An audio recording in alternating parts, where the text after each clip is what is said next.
Hey guys, what's up? It's me, Jay. So I wanted to go over this article for a minute. We finally got some numbers regarding, or some metrics rather, regarding the sales for Tekken 8 because I was really curious to see how this game was performing, and I felt like they went all out with the marketing. Tekken 7 was a big success, and it seems like based on the numbers that we're given in this article as well as other sources, Tekken 8 has been very successful, and it seems to be like it seems like it has a lot of potential to be the best-selling Tekken game of all time if this type of momentum continues down the line. So basically, Tekken 8 is a huge hit. Um, so according to this article, Tekken 8 has been a hit among gamers, selling over 2 million units in less than 3 weeks, surprising Bandai Namco's expectations. The game's success is attributed to the blend of old mechanics and new features, impressive presentation, and positive critical reception. With DLC plans in place to add new playable fighters, Tekken 8 sales are expected to continue growing, potentially passing Tekken 7 as the highest selling entry into the series. So yeah, let me see what else. So here's a tweet from someone named Benji Sales, and he says Tekken 8 has sold 2 million copies since launch, and he wrote this on Valentine's Day, so he wrote this 2 days ago, so that was about 3 weeks after. So he said Tekken 8 sold 2 million copies since launch. Bandai Namco says sales are better than expected. Tekken 8 is selling faster than Tekken 7. Tekken 7 took around 2 months to sell 2 million units, while Tekken 8 did it in under 3 weeks. So yeah, so that was pretty much the highlight of this article, pretty much.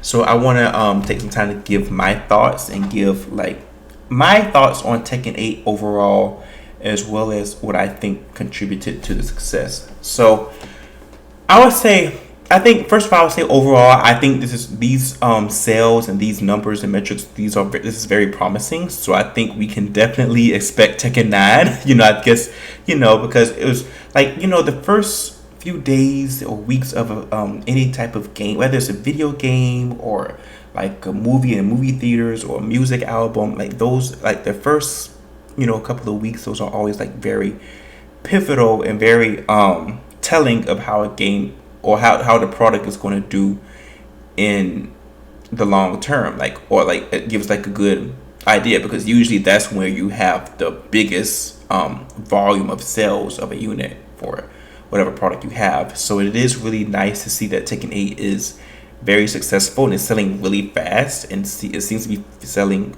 over twice as fast as Tekken 7, because like it says Tekken 8 sold 2 million copies in 3 weeks, where Tekken 7 took 2 months. So that's over twice as fast.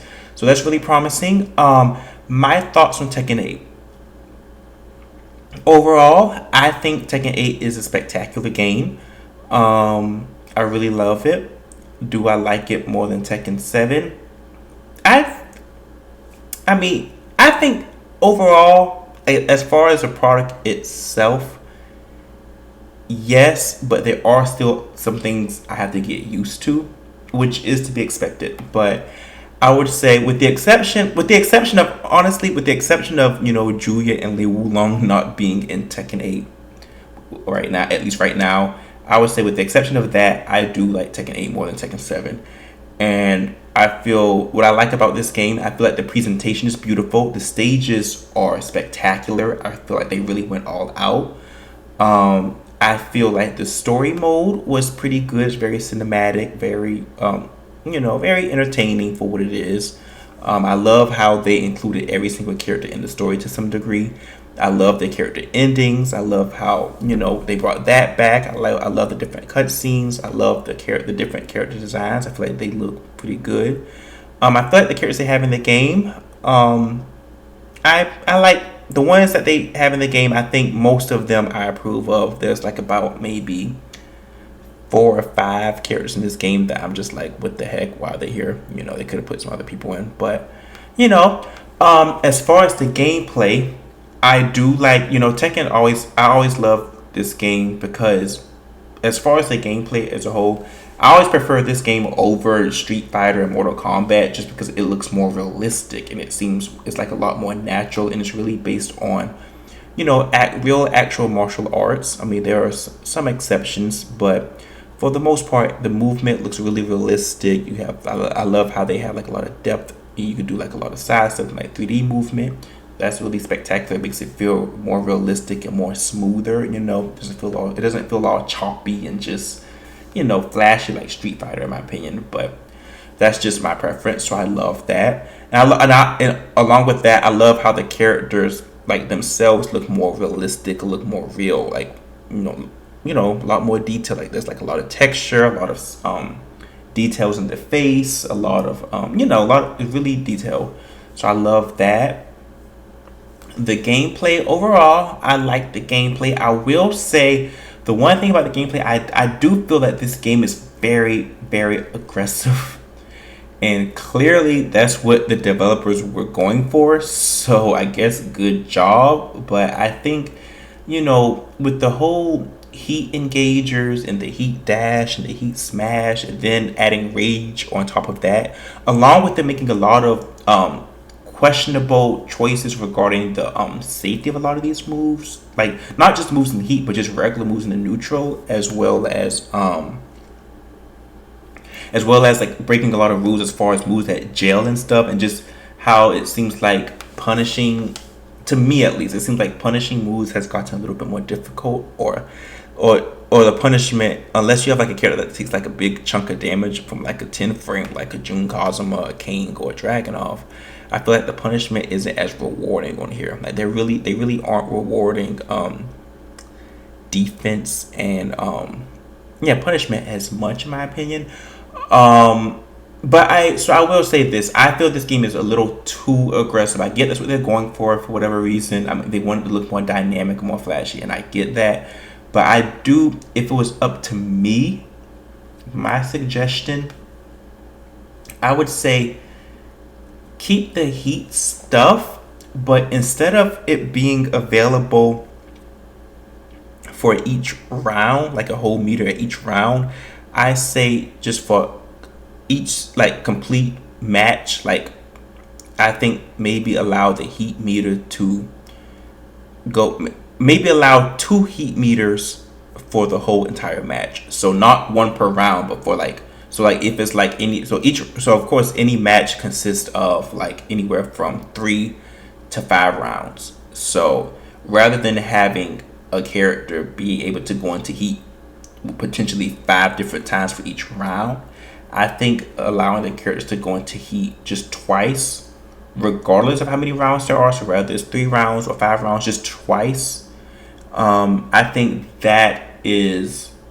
I feel like that would be a little bit better, honestly, just because it would get players to think a little bit more about doing certain moves and whether or not they really want to go in heat at that moment in time. And I feel like, I don't know, I feel like I feel like the heat system is it's just too many 50-50s. It's just, and then you have the chip damage. It's just a lot going on, and I find oftentimes I can't like think of what am I doing, like what is, like some of these characters, it seems like they just do non-stop moves. It's like they go into heat, then they do these strings, and then it's like they're always in plus frames, and there's like a lot of moves are safe in here on this game. Like Reina, for instance, has like a launcher move that is only -12. I don't know how much damage it does, like the max damage that potential it has, but I do know that it does look like a launcher. It's the move. I don't remember the input, but it's like a move where she like punches you up in the air and her hand goes up really, really high. So if you guys recognize that at all, but it is -12. So that's kind of questionable. And even Jun Kazuma, she has a lot of moves that are safe, like a lot of launches that are safe. Granted, it does take some damage from her, but it's still questionable. I'm not going to say that it needs to. I'm not going to sit here criticize Jun's safety or anything, because it does take damage. I think that does add a different layer of complexity to the character. I would love to see how that goes throughout the game's lifespan and see how that goes. But it does raise some eyebrows, I would say. I do feel like just overall,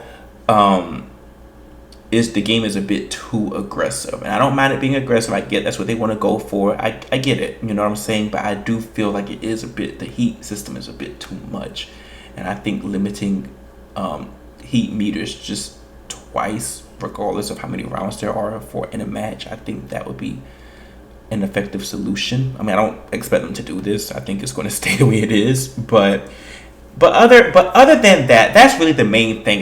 The main problem I have is how aggressive the heat is at times. How I feel like it's just a bit much where you can't really think and you can't, process what's going on.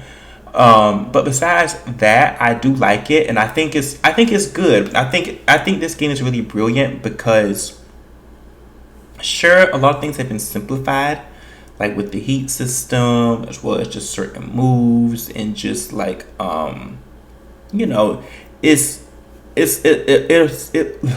can't talk. It seems like the game is very approachable. Is that the word? Approachable. Like, it seems very inviting to new players, I guess. Like, it doesn't seem as intimidating for new players to come in and try to, and feel good about themselves doing some heat stuff, just, but imagine whatever it is that they do and getting wins.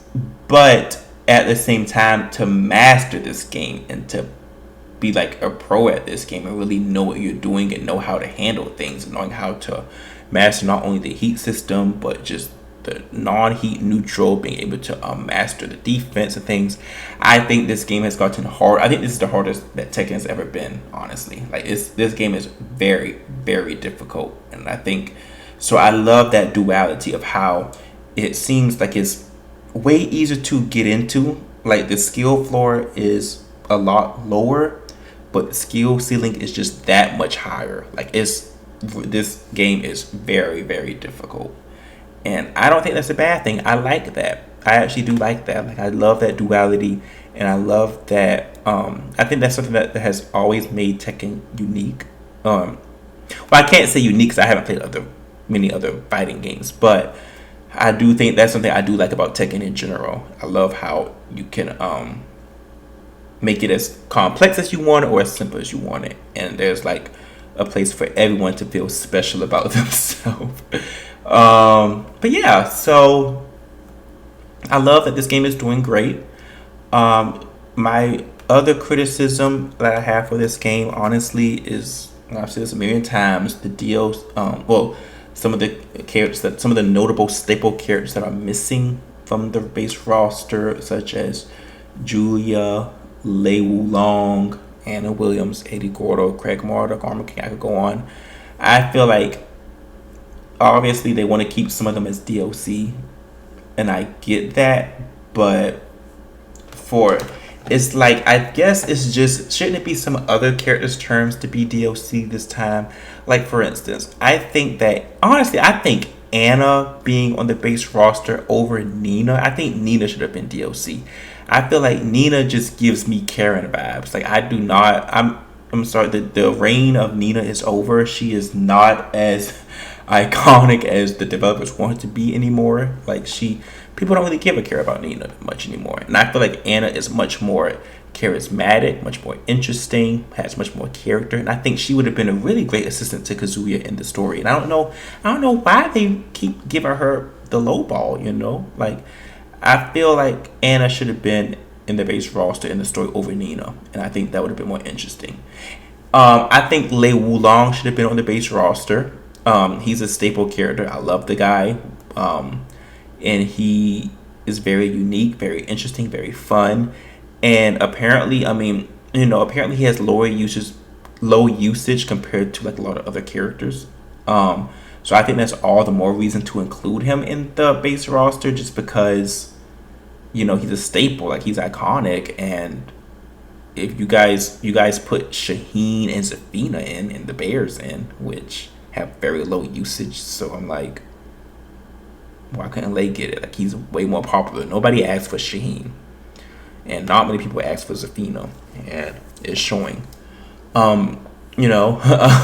Julia, another one of my favorite characters. For the life of me, I don't understand why she couldn't be in the game. I don't see why she could have been in the base roster. I really would like an answer to that from Harada. I really want to know, Harada, why was Julia not in the base roster? But this is not that kind of video. I could go on and on and on. But I do think what they should have done, I do think Anna should have been on the base roster over Nina. I think Nina should have been DOC over Anna. And yeah, but yeah, overall I'm loving the game. Like I said, it's still a lot to get used to with this game. It's so much more complex and difficult just trying to understand how this game works, along with just different changes with each character, which is a good thing. You know, it keeps the game feeling fresh. Like I don't want the game to be just like Tekken 7. So I do appreciate that. It is going to take me a while still to get used to the aggressiveness, which, you know, it is what it is. And yeah, I think that's all I have to all I have to say. I hope they make really good choices with adding the DLC characters. Like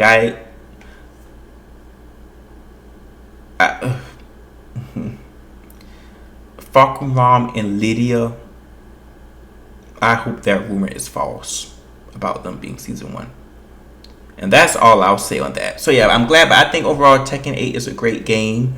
I'm happy it's doing well, and yeah, I wish it nothing but longevity and hope it, you know, becomes the most successful Tekken game. And you know, I'm just happy this can pretty much guarantee that we're going to have a Tekken 9 in the next decade or so, whatever. But yeah, thanks for watching. Leave a comment, and I'll see you guys in the next video.